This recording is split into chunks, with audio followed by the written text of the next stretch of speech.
Breaking right now, Meghan Markle's fashion feud has now been revealed. But overnight, Radar Online has reported that she has now been caught on camera wearing a $1,695 designer dress that she was once accused of stealing. According to claims circulating quietly through fashion circles, the story of Meghan Markle and Dior didn't begin with a public scandal. It began with a closed door. A door that didn't slam, but locked silently, firmly, deliberately. Observers suggest this wasn't a simple miscommunication or scheduling issue. Some believe it wasn't even about a single dress. It was a pattern years in the making. And today, we trace that pattern back to where everything started, before Hollywood, before royalty, before the headlines. Because to understand why Dior stepped away, you have to understand the first missing piece. The first dress. The quiet moment where this entire chain reaction began. It was supposed to be routine. A Variety magazine shoot. A soft green designer dress. Loaned as countless dresses are loaned every day in fashion. Nothing dramatic. Nothing unusual. Just a borrowed gown to be returned after a few hours. But when the shoot ended, something felt off. The dress didn't return with the others.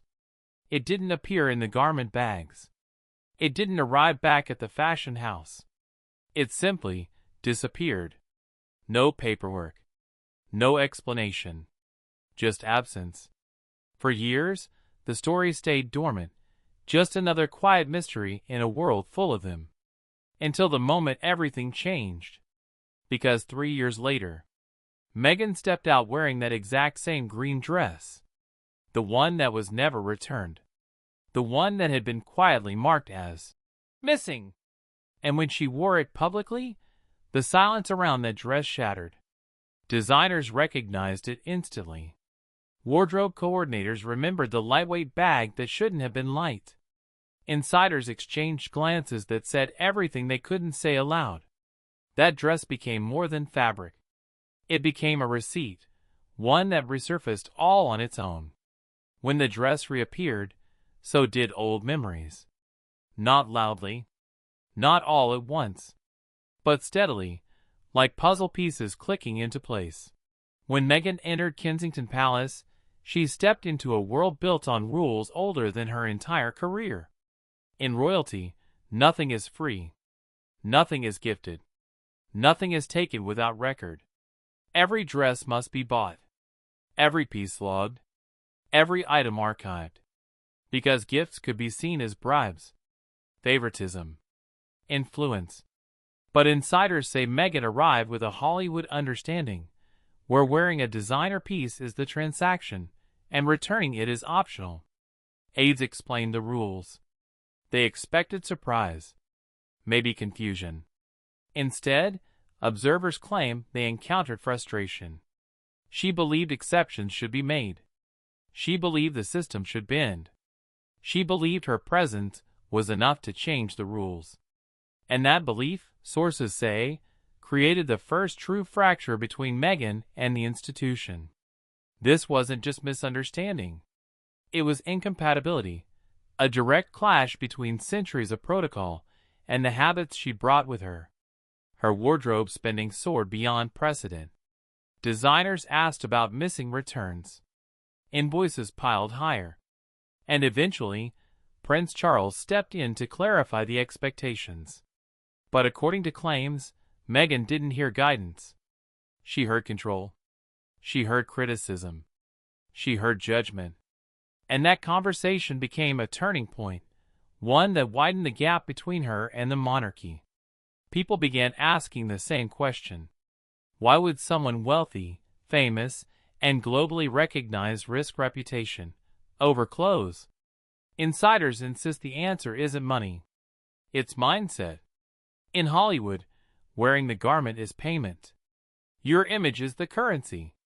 Returning items is flexible, optional, negotiable. But in fashion houses and royal circles, the rules are the opposite. No flexibility. No exceptions. No blurred lines.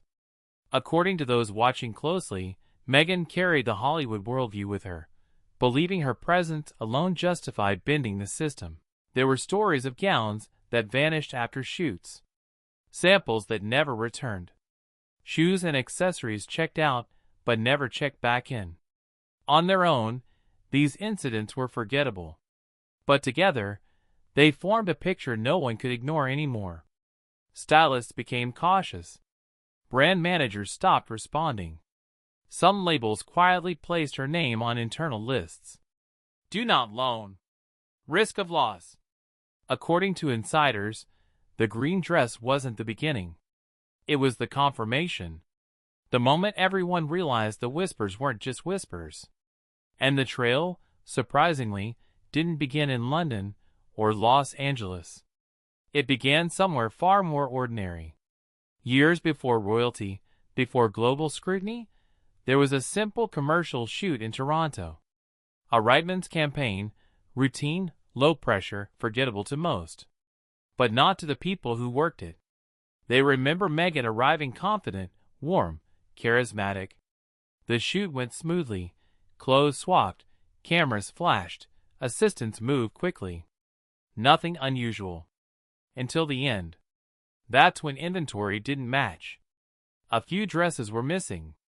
A bundle of items had no trace. And the Aquazzura, very Matilda, heels she wore? Gone. At the time, no one assumed anything sinister. Mistakes happen. Items get mixed up. Shoes get tossed in the wrong bag. And so the fashion team let it go. Months later, the world watched Meghan's royal engagement announcement. Smiling, glowing, radiant. But fashion insiders saw something else entirely. On her feet were the missing heels. The same heels from that Toronto shoot. When questioned quietly, she allegedly explained that she didn't want items she'd worn ending up on eBay, that she was simply too famous for that risk. Some accepted it, others didn't. But the message had already begun to spread. Be careful. Things go missing. It was the first crack in a timeline no one saw forming. And once people understood that, the stories about missing pieces were no longer viewed as accidents. They were viewed as behavior. A pattern. One that connected Toronto to Hollywood to Kensington Palace. And finally, we return to the green dress, the thread that pulls this entire story together. A dress that vanished quietly, reappeared boldly, and exposed a trail the fashion world could no longer ignore. When Dior made its silent decision, no dressing, no partnership, no exceptions, industry insiders understood exactly what it meant. Not anger, not spite, but finality. Because in luxury fashion, silence is louder than any headline. A brand like Dior does not step back unless the story behind the scenes outweighs the glamour on the surface. And today, that green dress remains at the center of the conversation, linking timelines, connecting incidents, refusing to disappear into history. It still echoes through studios and showrooms, through private conversations and guarded fashion offices. Because some stories fade, but others leave marks. And in this case, observers say the story may not be finished. Where one gown went missing, others might have followed. Where one designer stepped back, more may consider the same. And now the industry watches closely, wondering if this is only the middle of the story. What happens when the ending finally arrives?